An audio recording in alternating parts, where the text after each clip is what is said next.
Imagine this. You check into a hotel for a few nights, hoping for rest and comfort. But instead of relief, you find yourself brushing your teeth with oddly colored water and showering under water that smells and tastes strange. That was the experience of dozens of guests at the Cecil Hotel in Los Angeles in February of 2013. Complaints piled up: dirty water, low pressure, foul taste. What nobody knew was that something far darker was hidden inside the rooftop water tanks. When maintenance staff finally climbed up to investigate, they made a discovery that shocked the world. Floating inside one of the massive black tanks was the lifeless body of a young woman. The image was chilling, not just because of where she was found, but because it raised a horrifying question. How could someone end up murdered and stored in the very water supply hundreds of people had been drinking from? This story isn't just about a body in a tank. It's about fear, mystery, and the way institutions can fail those who trust them most. But before we get ahead of ourselves, let's start with who she was. The victim was Eliza Lamb, a 21-year-old Canadian college student. She was bright, creative, and adventurous, on a solo trip to California when she vanished. Eliza loved books, art, and the internet. She kept an active blog, where she shared her struggles with mental health and her hopes for life. She wasn't just a face in the news. She was someone's daughter, someone's friend. She checked into the Cecil Hotel in late January of 2013. At first, she was assigned to a shared room, but within days, her roommates complained about odd behavior.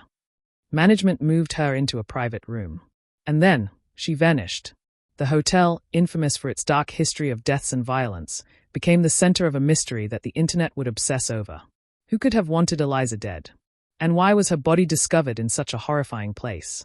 The Cecil Hotel wasn't just any building in downtown Los Angeles. It had a reputation as a magnet for tragedy. Since its opening in the 1920s, it had been linked to suicides, overdoses, and even serial killers who lived there. Richard Ramirez, the Night Stalker, once roamed its halls. Jack Unterweger, another killer, had stayed there too.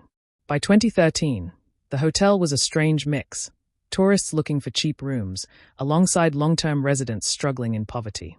It sat on the edge of Skid Row, where homelessness, crime, and addiction were everyday realities. When Eliza chose the Cecil, she didn't know she was walking into a place soaked in infamy. But was the hotel's dark past just coincidence? Or did it play a role in what happened to her? On January 31st, 2013, Eliza failed to check out of the hotel. She had been planning to head to Santa Cruz next, but she never made it. Her parents, who spoke to her daily, became immediately alarmed. When she didn't answer calls, they knew something was wrong. They reported her missing, and the LAPD got involved. At first, police searched the hotel itself. Dogs sniffed through the hallways, stairwells, and even the rooftop. But somehow, they didn't find her. Days turned into weeks. Flyers went up, media picked up the story, and concern grew. Then came the release of a piece of evidence that would change everything: the infamous elevator video. On February 13th, LAPD released a surveillance clip from one of the Cecil Hotel's elevators. The video showed Eliza stepping inside, pressing multiple buttons, and then acting strangely. She peeked outside the doors, moved in and out, waved her hands in odd gestures, and seemed to hide as if someone were chasing her. Her behavior was eerie, unsettling, and open to endless interpretation. Was she being followed? Was she playing a game? Was she under the influence of something? Or was this a sign of her struggling mental health? The internet exploded with theories. Forums, YouTube videos, blogs, everyone had an opinion. But none of those theories prepared the public for what was about to be discovered. Around this time, hotel guests began noticing problems with the water. Showers ran with low pressure. Faucets poured water that was discolored and had an unusual taste. Some described it as sweet and bitter at the same time. The complaints piled up until staff finally sent maintenance workers to the roof. The rooftop tanks were huge, holding thousands of gallons of water. Guests and staff alike relied on them for everything. But when the lid was opened on one of them, horror spilled out. Floating face up in the tank was the naked body of Eliza Lamb. The discovery was gruesome. She had been missing for nearly 3 weeks, and her body had been decomposing inside the hotel's drinking water the entire time. For guests who had brushed their teeth, taken showers, and even drunk glasses of that water, the truth was devastating.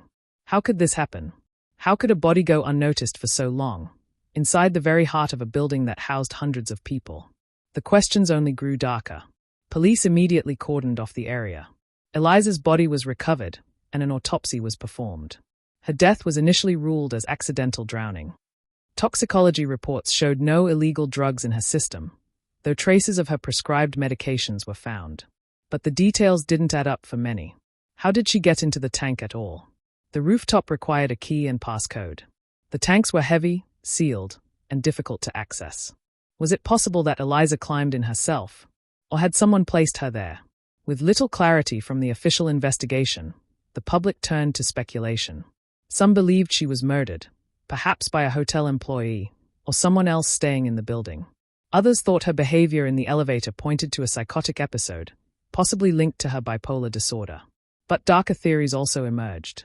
The Cecil's history of death and violence made some wonder if there was a supernatural element.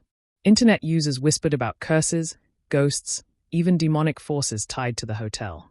Still, behind all the noise, one fact remained.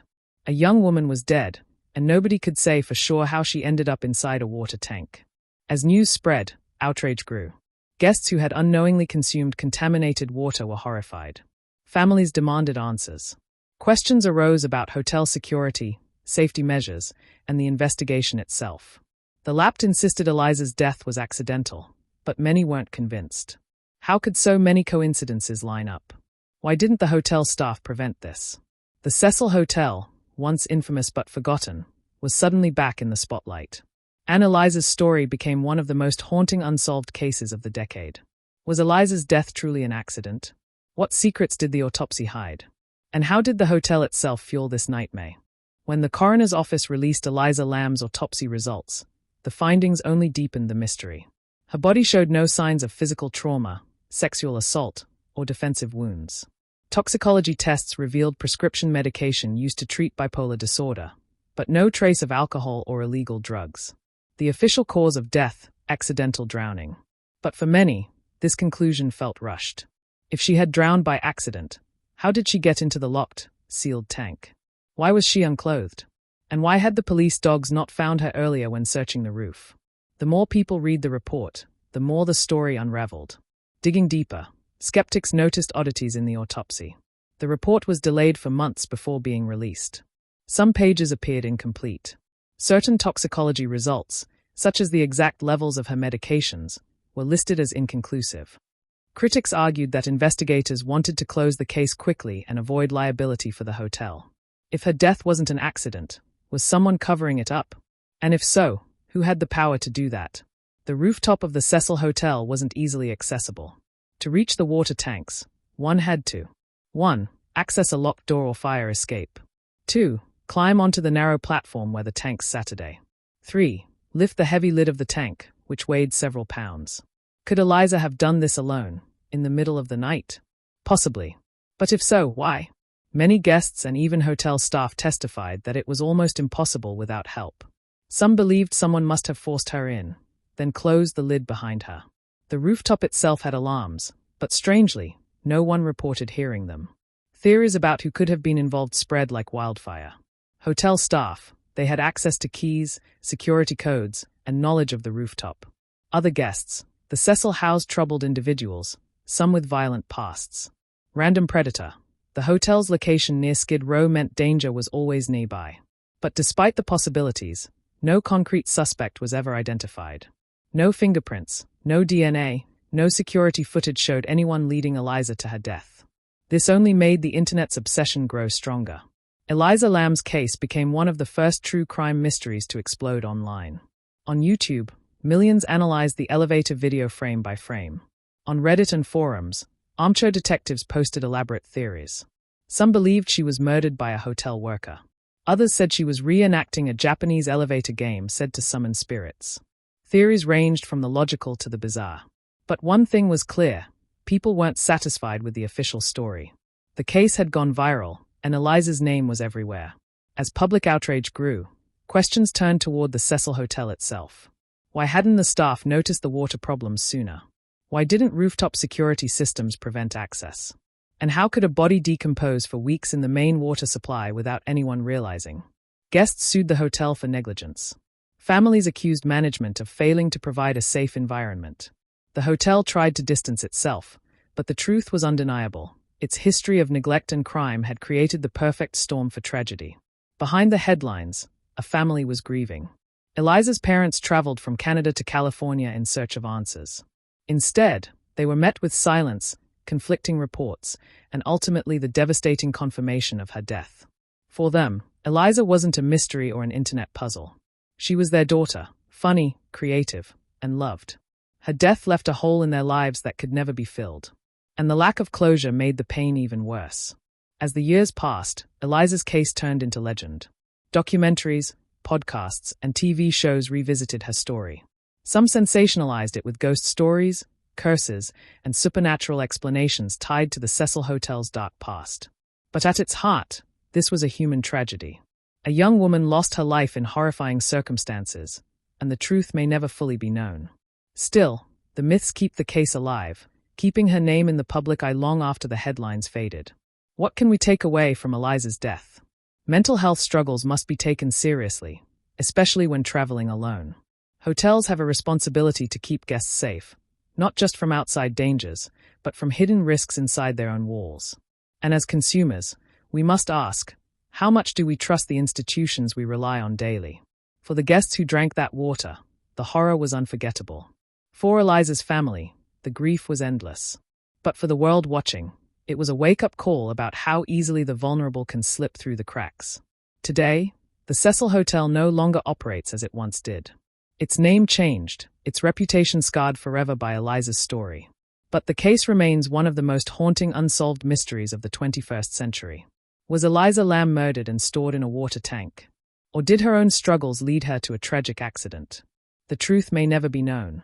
But one thing is certain, her story has touched millions. It forces us to confront the darkness lurking in forgotten places, and to remember the human lives behind every headline. If Eliza's story has left you shaken, don't let her memory fade. Share this video, subscribe to True Crime Hub, and join the conversation. Because every unsolved case deserves answers, and every victim deserves justice.